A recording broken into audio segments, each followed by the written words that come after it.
Today we're here to mark a very special holiday, and that's Grandparents' Day Picnic that started back in 1995 in Canada. And it was proclaimed mostly to recognize the contributions that grandparents have made to society and to their families in terms of nurturing and educating children. And what we're here to do is actually to go beyond that and to also recognize our grandparents for the contributions that they have made to society as a whole in terms of all the work that they have done to make Alberta what it is today.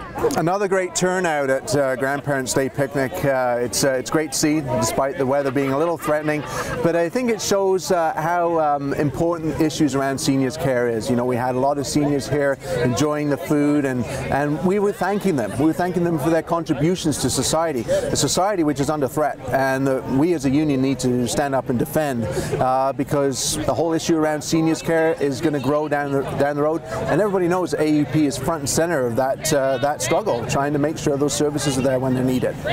The last 20 years, this government has put out a full-fledged attack on long-term care facilities and long-term care by trying to implement their care strategy, which basically translates for people into the fact that they're putting an essential public service into the hands of private operators, right? Publicly funded, privately owned. If you take anything away from this picnic, remember that over 72% of Alberta seniors live on an income of less than $24,000, and that means a lot when you have to pay extra to these private operators. So thank you again for coming out.